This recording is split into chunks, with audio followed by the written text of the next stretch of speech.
Ang walang kapantay na martial god, unang yugto. Kabanata 801, hologram ng palasyo. Dumating si Lin Feng at ang kanyang mga kaibigan sa palasyo upang makahanap ng isang tumpok ng mga bangkay sa lupa. Gaano katahimik? Bulong ni Lin Feng. Ang ikaapat na palasyo ay natagpuan na, sabi ni Jun Moshi. Tumanggo sina Huang Fulong at Yun Feiyang. Oo, tiyak na may nakakuha ng magagandang kayamanan. Tulad ng inaasahan. Napansin ni Lin Feng na natagpuan ang apat na palasyo at ngayon ay iniisip kung nasaan ang mga palasyo ng dakilang emperador. Hehe. Sa tingin ko ay mahahanap ko ang libingan ng dakilang emperador. Sabi ni Huang Fulong na humahadjidja. Agad namang napatingin sa kanya ang iba. Mahahanap kaya niya ito? Maraming bagay ang natutunan ko mula sa cultivator ng Zun sa pool. Walang nakakaalam kung nasaan ang kanyang libingan ngunit dapat itong nasa ugat ng Earth kung saan ang Dragon Chi ay sobrang siksik. Ang mga palasyo ng apat na cultivator ng Zun ay nasa mga ugat ng Earth kung saan naroon ang Dragon Chi. Ngayong natagpuan na silang lahat, ang Dragon Chi ay mas siksik kaysa dati kaya magagamit ko ang aking espiritu ng dugo ng dragon para maramdaman kung nasaan ang pinakamakapal na dragon na Chi. Sabi ni Huang Fulong, nakangiti pa rin. Ang katotohanan na ang dragon na Chi sa una ay hindi nakikita ay nangangahulugan na ang palasyo ng dakilang emperador ay kailangang matuklasan muna. Ang lahat ay itinakda ng kapalaran. Nararamdaman mo na ba ang Dragon Chi? Tanong ni Lin Feng kay Huang Fulong. Ang mga mata ni Huang Fulong ay kumikislap habang nakaturo sa isang direksyon. Diyan ang Dragon Chi ang pinakasiksik. Ang lugar na itinuro ni Huang Fulong ay nasa gitna ng apat na palasyo. Marami na ang nakaalam tungkol sa mga palasyo, kaya walang oras na sayangin. Lahat sila ay pumunta sa direksyon na iyon, walang nakita sa kanilang paraan. Ang sentro ng rehiyon ay isang malawak at tiwangwang na lugar, walang chi at mga bangkay. Ang lugar na iyon ay tila hindi kawili-wili na walang gustong huminto doon. Maaaring nasa ilalim ng lupa ang dakilang emperador ng mga alamat. Isip ni Lin. Wala doon ngunit kung ang dakilang emperador ay narito, ito ay dapat na nasa ilalim ng lupa. Huang Fulong, susundin namin ang iyong instincts. Sabi Lin Feng. Tumanggo si Huang Fulong, kumislap ang kanyang silhouette at idiniin niya ang sarili sa lupa. Mas madarama niya ang Dragon Chi kung lalapit siya sa lupa.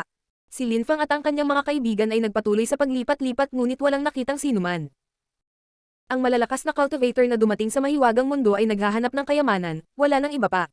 Ang Dragon Chi ay hindi kapani-pani walang siksik. Sabi ni Huang Fulong, nakangiti. Ang kanyang mga pandama ay hindi magtatraidor pagdating sa sensing Dragon Energy. Kung ang libingan ay talagang nasa lugar kung saan ang Dragon Chi ay ang pinakasiksik, kung gayon sila ay napakalapit. Ano ang mangyayari kung natagpuan nila ang kanyang libingan?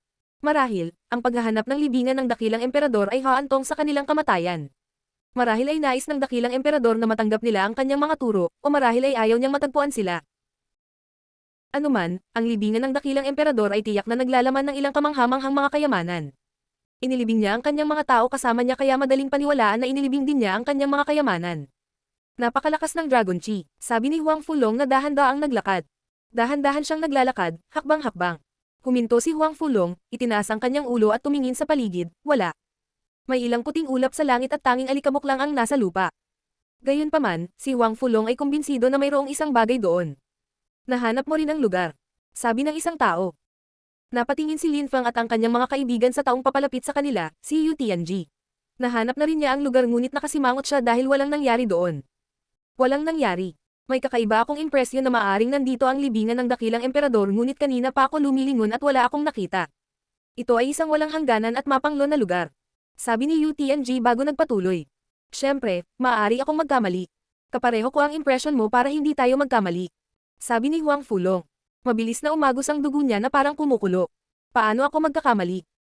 May isang napakalakas na dragon na chi dito tulad ng sinabi mo, kung talagang umiiral ang libingan ng dakilang emperador, dapat ay narito ito. Pupunta ako sa ilalim ng lupa para makita. Sabi ni Huang Fulong habang binababa ang kanyang dragon axe. Natapakan niya ang lupa, naging sanhi ito ng pagyanig at pagkabasag. Pagkatapos ay pumasok siya. Walang silbi, sinubukan ko na iyon. Umiling si Yu Tianji. Gaya ng inaasahan, lumabas si Huang Fulong pagkaraan ng ilang sandali at mukhang naiinis. Ginalugad niya ang kailaliman ng lugar ngunit wala siyang nakita. Napakakapal at siksik ng Dragon Chi, ano kaya ang dahilan? Hindi kaya nagsinungaling sa akin ang aking ninuno. Sinumpa si Huang Fulong sa mahinang boses. Nakaramdam siya ng sobrang hindi komportable, ang kanyang chi ay umiikot ng matindi. Huang Fulong. Mukhang nagulat si Lin Feng, nakatitig siya kay Huang Fulong.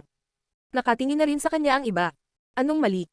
Tanong ni Huang Fulong na nagulat nang makitang nakatingin sa kanya ang lahat. Napakamot siya ng ulo sa nalilitong paraan. Bakit sila nakatingin sa kanya? Sa katawan mo. Nakatitig silang lahat sa katawan ni Huang Fulong, may guhit doon. May napakagandang pattern sa kanyang katawan, pattern ng isang napakalaking palasyo. Ang hologram ng isang palasyo ay nasa katawan ni Huang Fulong. Ano ang nangyayari? Tumiit si Lin Fang at ang mga balintataw ng kanyang mga kaibigan. Siniyasat nila ito ng malapitan ngunit wala silang nakita. Gayunpaman, mukhang totoo ang hologram sa kanyang katawan. Pakawalan ang lakas ng iyong espiritu ng dugo at ng Dragon Chi. Sabi ni Lin Fang na parang may naisip. Okay, sabi ni Huang Fulong, tumango. Kahit na hindi niya naiintindihan ang ibig sabihin ni Lin Fang, sumunod pa rin siya at pinakawalan ang lakas ng kanyang blood spirit at chi. Ang kanyang chi ay hindi kapani-pani walang makapangyarihan, tila ang mga dragon ay galit na umuungal sa loob. Ang hologram ay naging mas kakaiba. Ang palasyong iyon ay malawak, marilag, tila walang katapusan. Isa bang palasyo o libingan? Tanong ni Lin Fang sa iba. Ang hologram ay nagiging mas malinaw. Ang walang kapantay na martial god, unang yugto. Kabanata 802, ang atmosphere ay gumuho. Bakit ang hologram ay may hugis ng isang palasyo? Tumibok ang puso ni Lin Fang at ng iba pa. Sa sandaling iyon, lumiit ang mga balintataw ni Lin Fang. Nakatingin siya sa malayo at napansin niya ang isang napakalaking palasyo na nabubuo, ang ilusyon ay nasa suspensyon at dahan-daang lumilitaw. Ito ay mukhang marilag, kahanga-hanga, tulad ng isang palasyo ng emperador na naglalaman ng ilang chi ng katwiran. Ito ba ay isang ilusyon? Walang makakaisip nito. Hindi nakapagtataka na walang nakakita sa libingan ng emperador noon, kailangan nilang magkaroon ng tunay na enerhiya ng dragon upang mahanap ito. Ang palasyo ay tila isang lugar na selyadong palayo sa mahiwagang mundo. Ang libingan ng dakilang emperador. Sa wakas, natagpuan nila ang libingan ng emperador, ito ay dapat na ang kanyang palasyo. Lumipad sila sa buong misteryosong mundo at ngayon ay natagpuan na nila ang libingan ng dakilang emperador, marahil sa unang pagkakataon sa loob ng 1,000 taon. Hindi lang si Lin Fang at ang kanyang mga kaibigan ang nakapansin, marami pang iba ang nagmamasid sa malayo. Ang refleksyon ng palasyo ay kumikislap sa kanilang mga mata. Nakaramdam sila ng excitement at kaba sa parehong oras, libingan ba iyon ng dakilang emperador? Dong. Sa isang iglap, nakita ng buong pulutong ang isang napakalaking ulap ng Bamubula na China na namumuo sa isang palasyo. Ang kapaligiran ay nagsimulang manginig, ang hangin ay naging abrasive at magulong sinag ng liwanag na bumaril patungo sa palasyo. Sa sandaling iyon, ang lahat ay tumigil sa paggalaw at tumingin sa parehong bagay. May ilan pa nga sa langit na natangay ng galit na hangin. Nasaan man ang isa, kung malapit na sila sa palasyo, bigla na naman silang malalayo. Boom! Buhangin ang tumalsik sa buong paligid sa bagyo. Nanginginig ang lupa at langit. Si Lin Fang at ang kanyang mga kaibigan ay nasa gitna ng bagyong iyon. Nararamdaman nila ang isang napakalaking presyon, napakalakas na nakaramdam sila ng inis. Ang palasyong iyon ay inililibing ang lahat. Bulong ni Lin Fang. Binalot ng palasyo ang lahat, tila ililibing na sila. Tara na, sabi ni Lin Fang. Kumislap ang silhouette ni Lin Fang at tumakbo patungo sa palasyo. Agad naman siyang sinundan ng iba. Hindi lang si Lin Fang, pangarap ng lahat na mahanap ang palasyo. Lahat sila ay lumipad patungo sa palasyo. Sa wakas ay lumitaw na ba ang libingan ng dakilang emperador? Naglalaman ba ang malawak na palasyong iyon ng pinakakahanga-hangang mga kayamanan? Dahil malapit na si Lin Fang at ang kanyang mga kaibigan sa palasyo, sila ang unang dumating. Pakiramdam nila ay inapi sila sa harap ng napakalaking at kahanga-hangang palasyo. Ang dakila at magalang na emperador ay inilibing ang kanyang sarili sa malapalasyong kabaong na ito. Kahit patay na, nanatili siyang marangal. Tara, tingnan natin kung may pasukan sa isang lugar. Lahat sila ay nagsimulang tumingin sa paligid ng palasyo para sa pasukan. Dito, itinuro ni Huang Fulong ang isang gintong dragon. Ang gintong dragon na iyon ay mukhang puno ng sigla, ang bibig nito ay sapat na malaki para makapasok ang maraming tao. Lin Fang, papasok ba tayo o hindi? Tanong ni Huang Fulong. Tila nag-aalangan siya, total, walang nakakaalam kung delikado ang palasyo o hindi. Tingnan natin kung wala ng ibang pasukan. Sabi ni Lin Fang, nagpa siya na hindi agad pumasok. Napakabilis, pinaikit niya ang kanyang mga mata at nakakita ng 9 na estatwa ng dragon, lahat ng ito ay nakabuka ang bibig. Natarante si Lin Fang at ang iba pa, hindi nila matukoy kung aling mga pinto ang mapanganib, kung mayroon man. Ano sa tingin mo? Tanong ni Lin Fang kay Yu Tianji. Maaaring gamitin ni Yu Tianji ang kapangyarihan ng mga bituin, kaya ipinalagay ni Lin Fang na mas mahusay niyang pag-aralan ang isang bagay kaysa sa iba. Maghintay tayo. Baka matukoy ito ng iba. Sagot ni Yu Tianji. Ayaw ni Lin Fang na magsapalaran ng walang ingat. Parami ng parami ang lumilitaw sa lugar. Halatang napagtanto nila na ang mga bibig ng dragon ay pasukan ngunit nag-alinlangan din sila, dapat ba silang pumasok o hindi? Susubukan ko ang panganib, kung walang ibang papasok, gagawin ko. Kung makakapili ako ng tama, makukuha ko ang mga kayamanan. May nagsabi sa tabi ni Lin Fang, at pumasok sa bibig ng dragon. Isang nakakakilabot na sigaw ang kumalat sa hangin. Biglang gamaan ang loob ng lahat na hindi nila napiling pumasok. Boom boom boom, katsa. Tila gumuho ang kapaligiran, nanginginig ang lupa, gumugulong ang mga alon ng buhangin at alikabok habang binalot ng madilim na ulap ang lahat. Parang bumaliktad ang mundo. Ka-a. Isang malakas na tunog ang kumalat sa hangin, na tumatagos sa eardrum ng mga tao. Isang malaking bitak ang lumitaw sa lupa. Gaano nakakatakot? Ano ang nangyayari? Akala ng lahat na may tibok ng puso. Matapos lumitaw ang palasyo ng emperador, nagsimulang manginig ang kapaligiran at naging gulo ang lahat. Isang nakakatakot na kamatayan ang sumalakay ni Chi sa kapaligiran. Lahat ba tayo ay ililibing sa mahiwagang mundo? Isip ni Yu Tianji, nakatingin sa malayo. Ang nakamamatay na Chi ay tumataas at bumabalot sa kapaligiran. Tingnan mo, ano iyon? May sumigaw. Maraming kumikinang, translucent, maliliit na sibat ang lumitaw sa abot tanaw. Sila ay nakasisilaw at naglalaman ng nakakatakot na Chi, intent at abstruse crystals. Pinaikit ni Linfang at ng iba pa ang kanilang mga mata. Sa isang iglap, tumalon si Linfang sa kalangitan. Nakipagkamay siya at lumitaw ang mga nakasisilaw na kristal. Agad na lumitaw ang layunin mula sa mga kristal. Si Linfang ay mukhang solemn na, tulad ng inaasahan, sila ay mga intent crystal. Napakaraming intent crystals. Excited ang lahat. Ang bagyo ng hangin ay nagdala ng mga intensyong kristal patungo sa kanila. Boom boom boom. Ang nakakatakot na sinag ng enerhiya ay sumalakay sa kapaligiran. Nagsimulang lumipad ang lahat upang kunin ang mga kristal. Maging ang mga cultivator ng layer ng Tianqi ay makikinabang sa kanila. Ngunit ang pinakananais ng lahat ay mga malabo na kristal. Kung maaagaw nila ang gayong mga kristal at ihandog ang mga ito sa mga iginagalang na cultivator ng kanilang mga sekta, angkan, at iba pa. Kung gayon magkakaroon sila ng agarang paggalang at kapangyarihan. Ang walang kapantay na martial god, unang yugto. Kabanata 803, Jade Heaven Imperial Clan. Pumunta kayo at kumuha ng ilan upang matulungan nyo ang inyong pagsasanay. Sabi ni Linfang sa iba. Tumanggo ang mga kaibigan niya, halatang naiintindihan nila ang kahalagahan nila. Gotcha. Ang mga tunog sa kapaligiran ay naging mas matindi. Ang lupa at langit ay gumuho. Sumimangot si Linfang, gusto talaga ng emperador na iyon na ilibing ang lahat kasama niya. Kung hindi sila pumasok sa palasyo ng emperador, lahat sila ay malipol kasama ang misteryosong mundo. Maraming intent at abstruse na mga kristal ang hindi nahuli ng mga tao, lumipad ang mga ito patungo sa palasyo ng emperador at nawala sa loob. Nagpatuloy sila ng lakas hanggang sa libingan ng emperador. Ang silhouette ni Linfang ay kumikislap dito at doon, nagpatuloy siya sa pag-agaw ng mga intent crystal. Pagkatapos ay sinabi niya sa iba, lahat, bumalik, kailangan nating maghanap ng solusyon upang makapasok sa palasyo. Sila ay nagtipon muli, lahat ay nakakuha ng ilang mga layunin na kristal na tila. Madilim at apokaliptik ang langit. Libingan ito, tulad ng inaasahan, libingan ito. Ayaw ng emperador na maabala sa kanyang libingan. Gusto lang niyang lipulin tayo at magpahinga sa kapayapaan kasama siya. Bulong ni Yu Tianji. Hindi kinakailangan. Idinagdag ni Linfang. Sa kanyang lakas, kung ayaw ng emperador na mahanap natin ang kanyang libingan, hindi na natin ito makikita. Nag-iwan siya sa atin ng ilang clue, ang Imperial at Dragon Chi. Sa madaling salita, gusto niyang may piling hanapin siya. Parang ninuno ni Huang Fulong na nag-iwan ng mga pahiwatig para kay Huang Fulong. Tumanggo si Yu Tianji, mukhang napakatotoo iyon. Kahit na sinusubukan ng emperador na sirain ang mahiwagang mundo at ilibing ang lahat kasama niya, gusto niyang mahanap siya ng iilan. Ang ibig mong sabihin ay ang emperador ay naghihintay ng isang taong magpasa ng kanyang kaalaman at kayamanan.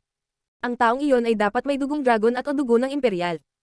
Sabi ni Yu Tianji, nabamaling kay Huang Fulong, naiintindihan mo ba kung paano pumasok sa palasyo? Umiling si Huang Fulong. Nakalimutan mo na ba, ang emperador ay hinabol ng demonyong emperador, kaya maaaring hinabol siya ng demonyong emperador sa loob at sinira ang palasyo. Nag-alok ng ibang pananaw si Yun Feiyang. Ang demonyong emperador. Mukhang naguguluhan si Yun Tianji. Sa katunayan, hinabol ng demonyong emperador ang dakilang emperador. Ipagpalagay na natin na nangyari iyon, sa pamamagitan ng pambihirang kakayahan, nakapasok ang demonyong emperador sa palasyo. Pero, hindi ibig sabihin na nakakapasok tayo gamit ang parehong paraan. Sabi ni Yu Tianji, umiling-iling. Maaasa lamang natin ang ating sarili. Anong ibig mong sabihin? Tanong ni Linfang. Mayroong 9 na mga dragon kaya marahil isa sa kanila ay talagang pasukan, kailangan nating isipin na mayroong isang pagpipilian. Marahil ay may mga supling ang emperador at ang ina po ay nasa gitna natin. Kung mahanap natin ang kanyang mga supling sinusundan natin sila sa loob. Dahan-daang paliwanag ni Yu Tianji. Siyempre, hindi palalampasan ng dakilang emperador ang pagkakataong may hatid ang kanyang kaalaman at kayamanan sa kanyang mga supling. Ililibing niya ang lahat sa mahiwagang mundo kasama niya ngunit paprotektahan niya ang mga kabahagi ng kanyang dugo. Kailangan nating magmadali. Sabi ni Linfang, pinapanood ang bagyo. Magpangkat tayo sa dalawa, Yu and I, Moshi at Yu Tianji, Feiyang at Huang Fulong. Kung may makakita sa pasukan, tumawag ka. Sige. Sabi ni Yu Tianji. Kailangan talaga nilang magmadali. Tumungo sina Tang Yuyu at Linfang patungo sa pangalawang dragon, marami na ang nagtipon doon. Nakatitig silang lahat sa bibig, iniisip kung makapasok ba sila o hindi. Sinulyapan ni Linfang ang karamihan at nakita ang isang partikular na tao. Nakasuot sila ng purple golden robe na may pattern ng dragon. Inihagis ni Linfang ang sarili sa kanya nang hindi kapani-pani walang bilis. Sila ay namangha, si Linfang ay napakapusok. Ang 5 daliri ay naging golden claws habang tumutunog ang chant ng mga dragon. Naglabas si Lin Fang ng ilang sword chi at pinakondensed ang level 6 sword intense sa 1 daliri. Isang metal na tunog ang umalangaw sa hangin habang ang miyembro ng East Sea Dragon Palace ay naglabas ng nakakatakot na hiyaw. Nakabitin ang braso niya at nahihirapan siya. Lumakad pa sulong si Lin Fang para sunggaban ang kanyang kalaban, gusto niyang tumakas. Sa kasamaang palad, hindi siya kasing bilis ni Lin Fang. Hinawakan siya ni Lin Fang sa leeg at sinakal. Parang sisabog na ang mga ugat niya, takot na takot. Gaano ka brutal. Ang mga tao ay walang imak na nanonood kay Lin Fang. Gusto niyang patayin ang isang miyembro ng East Sea Dragon Palace. Pinagmasdan nila si Lin Fang na tumalon patungo sa bibig ng dragon at pinapasok ang cultivator sa loob. Kasabay nito, naglabas siya ng nakakatakot na espada na si Chi para harangan ang pagpasok. Kapag hindi ka pumasok, papatayin kita. Isang nakakatakot na sword Chi ang gumalaw patungo sa taong iyon, isang walang katapusang liwanag ng espada ang sumalakay sa kapaligiran at ang mukha ng taong iyon ay namutla. Kung umabot sa kanya ang sword energy na iyon, tiyak na mamamatay siya. Ah, bastard! Sigaw ng taong iyon at sumubsob sa bibig ng dragon. Ah! Isang nakakatakot na lakas ang lumabas at ang taong iyon ay nagbigay ng nakakakilabot na tili. Gaano kalupit, ginamit siya ni Lin Fang upang makita kung ligtas itong pumasok. Tara na. Sabi ni Lin Fang kay Tang Yuyu, umalis nang hindi ka panipaniwala. Nagsimula na ring sundan ng iba si Lin Fang at ang kanyang mga kaibigan. Dumating sina Yun Fei Yang at Huang Fulong sa ikalimang pasukan, may iba pa doon. Isang malaking labanan ang nagaganap. Sa sobrang pahirap ng bagyo, paano pa sila magkakaroon ng panahon para lumaban? Hindi gaanong ligtas si Yun Fei Yang habang papalapit siya. May isang grupo ng mga tao na pumapatay sa lahat ng dumating. May isang taong tumingin sa kanila ng may panghahamak, ito ay sina Huang Fang at Duan Wu daw. Sila ang walang awa na pumapatay.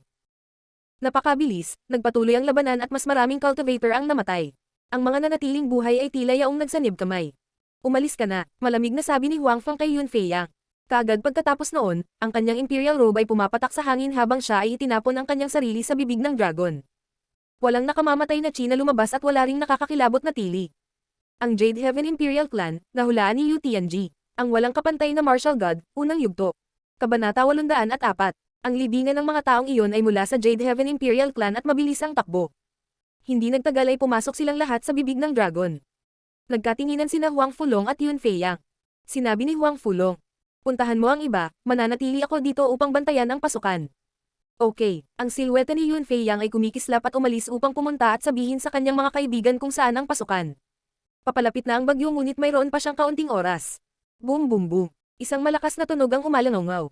Nagulat si Huang Fulong sa pasukan. Matapos makapasok ang Jade Heaven Imperial Clan, nakita na lamang niya ang isang napakaganda at nakakasilaw na liwanag na lumabas sa bibig ng dragon. Kaagad pagkatapos, ang dragon statue ay naging nakasisilaw at ginintoang, ang dambuhalang bibig nito ay dahan-daang nagsara. Ang tanging pasukan ay isasara. Nako! Sa isip ni Huang Fulong, kinakabahan. Iyon lang ang nakita nilang pasukan, lahat ng mula sa Jade Heaven Imperial Clan ay nakapasok na. Paano kung ang ibang pasukan ay mga patibong ng kamatayan? Mamamatay silang lahat sa labas, na dinudurog ng bagyo. Umuungot. Si Huang Fulong ay umungal ng malakas at itinapon ang kanyang sarili sa bibig, itinaas niya ang kanyang mga kamay upang hawakan ang bibig ng dragon at pigilan ito sa pagsara. Kahit na malakas si Huang Fulong, hindi niya napigilan ang pagsara ng napakalaking bibig ng dragon. Tumigil ka. Sigaw ni Huang Fulong. Tila may lumitaw na dragon sa kanyang katawan. Hinawakan niya ang tuktok ng bibig gamit ang kanyang dalawang kamay gamit ang kanyang napakalaking lakas upang pigilan ang bibig mula sa pagsara ng higit pa kaysa sa dati. Umuungot. Naglabas siya ng hindi kapani-paniwalang dami ng dugong Chi, namula siya na parang sisabog na siya.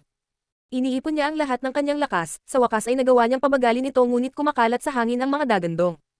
Hindi ba pwedeng magmadali? Salit na galit na sigaw ni Huang Fulong, lumabas ang kanyang mga ugat mula sa pakikibaka. Nang makita nila si Huang Fulong na nakabuka ang bibig at lahat ng mga bangkay sa lupa, tila may naintindihan sila. Isa itong pasukan. Agad silang tumalon sa entrance. Kahit na lumiit ang bibig ng dragon, maaari pa rin itong tumanggap ng ilang tao. Pumasok na tayo, sabi ng isang tao sa loob. Hindi nagtagal ay dumating ang iba at sinamantala ang sitwasyon ni Huang Fulong. Sino ang makakatulong sa akin dito? Maaari ding pumasok ang mga tao mula sa iyong mga sekta at angkan. Malakas na sigaw ni Huang Fulong. Ang pinto ay sumasara pa rin sa sarili, sa puntong iyon ay kailangan na ng isa sa kanilang ulo upang magkasya. Tumingin sila kay Huang Fulong at ngumisi ng nakakatakot. Biglang may umatake kay Huang Fulong. Ang pag-atake ay umabot kay Huang Fulong at napaungol siya sa sakit, ngunit nakabukas pa rin ang pasukan. Napasigaw na lang siya. Bastard! Isang nakakatakot na Chi ang gamulong sa kapaligiran, tila isang dragon ang umaawit. Gayunpaman, nakapasok na ang kalaban sa libingan ng hindi pinapansin si Huang Fulong. Hanggat makapasok sila sa libingan, masaya sila. Wala silang pakialam sa iba pang mamamatay sa labas. Sa ganoong paraan, lahat ng nasa libingan ay magiging kanila. Nagpatuloy ang mga tao sa pagpasok sa libingan.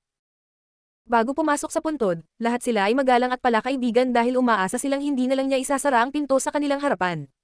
At sa bawat pagkakataon, pagkatapos na makapasok sa libingan, sinuntok nila si Huang Fulong o inaatake siya ng may masamang ngiti sa kanilang mga mukha. Pagkaraan ng ilang sandali, si Huang Fulong ay nahihirapan. Umagos ang dugo sa bibig niya at napaluhod siya sa lupa. Roar! Kumukulo ang kanyang dugo, kitang-kita pa rin ang kanyang dragon sa kanyang katawan. Ang kanyang mga tuhod ay durog na sa lupa, ngunit tulad ng dati, ang kanyang dalawang kamay ay nakabukas sa bibig ng dragon. Puno ng determinasyon ang kanyang mga mata, kung susuko siya, mamamatay sa unos ang kanyang mga kaibigan. Sa sandaling iyon, nakayuko lamang ang isa para makapasok sa bibig ng dragon. Ang ilang iba pang mga tao ay lumitaw, sa pagkakataong ito mula sa Tianqi at mas tiyak mula sa Tianzuan Snowy Peak. Tulungan mo ako, sabi ni Huang Fulong, nakatingin kay Tianqi Zhu at sa iba pa. Umaagos pa rin ang dugo sa kanyang bibig habang humihingi ng tulong. Kumikislap ang mga mata ni Tianqi Zhu, mukhang nag-aalangan siya. Tulungan mo siya, sabi ni Han Qiuyu na katabi ni Tianqi Zhu. Isang Heaven Book Spirit ang lumitaw mula sa kanyang likuran habang siya ay sumugod kay Huang Fulong at pinrotektahan siya. Wala siyang pisikal na lakas ngunit mapoprotektahan pa rin niya si Huang Fulong mula sa mga pag-atake. Bantayan natin siya mula sa mga pag-atake. Sigaw ni Han Qiuyu sa iba pang miyembro ng Tianqi. Tumanggo silang lahat at pumasok sa bibig ng dragon, ngunit walang tumulong kay Huang Fulong na buksan ito. Pumunta sa libingan lahat, makuha ang mga kayamanan ng emperador na pinakamahalaga para kay Tianqi.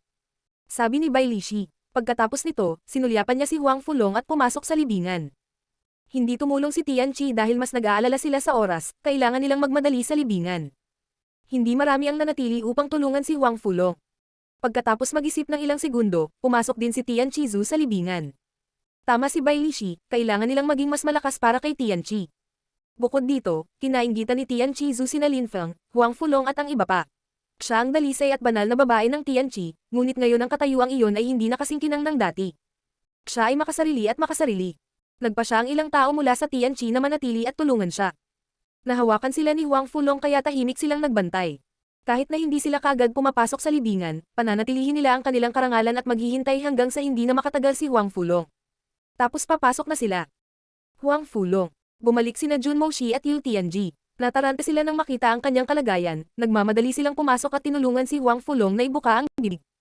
Siyam na dragon at ito ang panglima, bastard. Sinumpa si Yu Tianji. Napuno ng poot ang kanyang puso. Lumalala ang bagyo sa labas. Hindi na tayo makakatagal, nasaan sila? Tanong ni Jun Moshi na mukhang kinakabahan. Dumating ang iba ngunit hindi sina Lin Feng, Ao Zhao, Duan Huya at iba pa. Tahimik silang tumingin sa puntod at magalang na yumuko bago pumasok sa libingan. Mag-ingat ka, sabi ni Yu Tianji. Wala siyang tiwala kahit kanino, natatakot siyang atakihin sila pagpasok pa lang nila. Gaya ng inaasahan, pagkapasok nila sa libingan, malamig silang tumawa, hanggang sa buto. Hindi nagtagal bago dumating sina Yun Feiyang, Lin Feng at Tang Yuyu. Dahil sa bagyo, hindi sila madaling mahanap ni Yun Feiyang. Bilisan mo at pumasok ka sa loob. Sigaw ni Yun Feiyang. Tumipat siya sa bibig at itinaas ito ng kaunti. Isang madilim at nakamamatay na chi ang naaninag sa mga bituin habang ang mga alon ng chi ay gamulong patungo sa kanila. Naglabas si Yu Tianji ng hindi masisirang bituin para harangin ang pag-atake. Isang nakakakilabot na tumili ang isang tao nang winasak sila ng madilim at nakamamatay na chi, ngunit pagkatapos ay naharang ito nang bumagsak ito sa kanyang bituin. Nakakagulat, hindi sila pinigilan ni Yu Tianji. Naunawaan ni Lin Feng ang plano ni Yu Tianji, silang tatlo ay naging mga bituin at pumasok sa bibig ng dragon. Hinayla nila pabalik sina Huang Fulong at Jun Moshi habang lumilipad sila papasok. Boom boom boom. Isang malakas na tunog ang umalangaw habang nakasara ang bibig ng dragon sa lahat ng nasa labas. Pagdating sa loob ay tumawid sila sa isang mahabang koridor na puno ng dragon chi. Napakabilis, nakarating sila sa isang landas ng dragon, at sa wakas ay ang libingan ng dakilang emperador. Ang walang kapantay na martial god, unang yugto. Kabanata 805, Landas ng Katotohanan. Ang mga mula sa Jade Heaven Imperial Palace ang unang pumasok sa palasyo. Sa isang lugar sa palasyo, ang mga bata at malalakas na cultivator ng Jade Heaven Imperial Clan ay tumigil lahat. Bakit? Paano? Nagalit si Huang Feng at hinatak ang mahabang mukha. Nasa kanyang mga kamay ang isang gintong mapa, ang mapa ay napakasilaw na mahirap sabihin kung saan ito ginawa. Naglalaman pa ito ng sinaunang, imperial na chi. Noon, ang dakilang emperador ay hinabol ng demonyong emperador. Tumakas siya at pumasok sa isang mundong walang labasan para iwanan ang kanyang dugo sa mundong ito. Ang mapa na ito ay tinatakan ng Jade Heaven Imperial Clan at naglalaman ng mga alaala na pagmamayari ng ating mga ninuno, kung saan mayroong isang hindi kapanipaniwalang aklat na tinatawag na Jade Scriptures. Sa kasamaang palad, ang aming ninuno ay hindi sapat na malakas noon kaya hindi niya maihatid ang mga alaala sa amin. Iyon ang dahilan kung bakit nilikha niya ang mga banal na kasulatan na ipinasa mula sa henerasyon hanggang sa henerasyon. Alam ng mga miyembro ng Jade Heaven Imperial Clan na kailangan nilang hanapin ang Jade Heaven Tomb, kung saan makikita nila ang Jade Scriptures, na magbibigay daan sa kanila na masakop ang mundo. Saglit itong pinag-isipan ni Huang Fang at nakaisip siya ng isang kapanipaniwalang paliwanag. Ngayon, 1,000 taon na ang lumipas at ang Jade Heaven Imperial Clan ay tahimik. Mula sa henerasyon hanggang sa henerasyon, hinahanap namin ang Jade Heaven Tomb.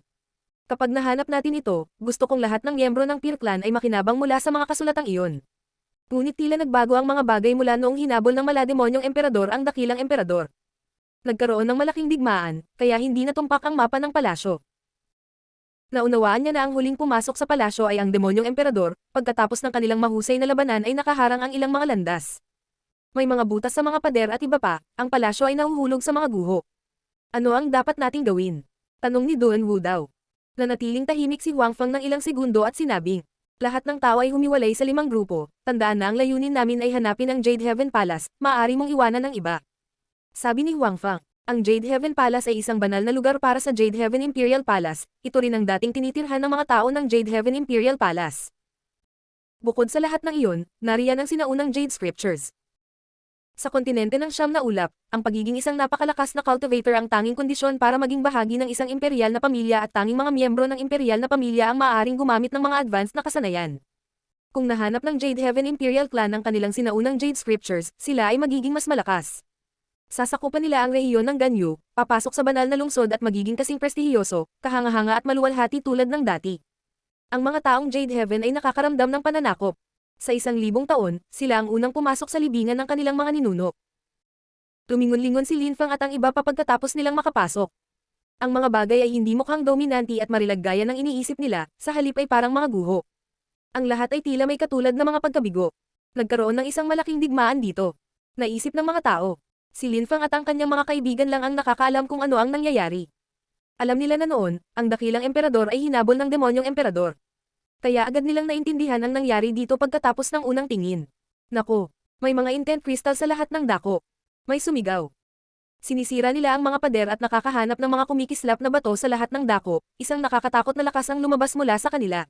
Walang nag-aalala tungkol sa pakikipaglaban para sa mga kristal dahil may mga bato sa lahat ng dako, ang mga dingding ay gawa sa mga intent stone. Ang bawat tao ay nagmimina ng may galit, kailangan nila ang mga intent stone na iyon nang makapasok sila sa layer ng Tianqi. Pagkatapos ay magkakaroon sila ng mga kamanghamanghang epekto, o maaari silang ipagpalit para sa iba pang kamanghamanghang mga item. Ang mga intent stone ay mahalagang kayamanan para sa mga tao sa layer ng Tianqi at sa iba. Gayunpaman, para sa napakalakas na cultivator, sila ay mga ordinaryong bato lamang. Maaari kayong magpatuloy. Sinabi ni Lin Fang sa mga tao ng Tianqi. Kung balang araw si Lin Fang ay magiging pinuno ng Tianqi, kailangan niyang tiyakin na ito ay makapangyarihan. Dapat nilang kunin hanggat kaya nila ngayon para makinabang ang mga cultivator sa hinaharap. Sige, sabi nung iba habang tumatango. Nagsimula silang lahat na magtipon ng mga intent stone. Huang Fulong, ano ang nararamdaman mo? Parehong umiinom sina Lin Fang at Tang Yuyu ng ilang hilang pills para sa matinding pinsala ni Huang Fulong. Kahit na matapos ang ilang hilang pill ay hindi siya tuluyang gumaling. Okay lang ako, sige at pumili ng ilang intent crystals, kunin mo rin para sa akin. Sabi ni Huang Fulong, nakangiti sa librero at natural na paraan. Huwag kang mag-alala, nasa palasyo tayo ng dakilang emperador. Para sa amin, ang mga intent crystal ay mahalagang kayamanan ngunit para sa dakilang emperador, ang mga ito ay mga ordinaryong bato. Dapat mayroong mga kayamanan na mas mahalaga kaysa sa mga narito. Sa katunayan, sila ay nasa palasyo ng dakilang emperador kaya paano ito magkukulang sa mga kristal ng layunin. Marahil ay mayroon ding napakalakas na mga item. Hehe, tama ka pero mas maganda kung meron, kaya bakit hindi mo nasamantalahin ang pagkakataon? Hindi pa ako nakagamit ng ganitong magagandang bagay. At kahit hindi ko magamit, kaya kong ibenta. Humajijak si Huang Fulong. Sinubukan niyang kolektahin ang ilan sa mga kristal, hindi pinapansin ang kanyang mga pinsala. Ang taong iyon. Sabi ni Lin Fang, nakangiti at umiling. Ngayon pa lang niya naisip ang mga kaibigan niya, totoong magkaibigan sila. Lahat sila ay nagsimulang pumili ng mga kristal ng layunin. Tama si Huang Fulong, bakit hindi samantalahin ang pagkakataong iyon? Kahit na ang mga kristal na iyon ay wala para sa dakilang emperador, ito ay mga kayamanan para sa kanila. Sa sandaling iyon, abala ang lahat sa pagpili ng mga kayamanang iyon nang hindi nag-iisip ng kung ano-ano pa. Sa tuwing maramdaman ng isang tao na sapat na sila, aalis sila patungo sa loob ng palasyo. Hindi ba't may higit pang kamanghamanghang kayamanan na naghihintay sa kanila sa ibang mga lugar ng palasyo?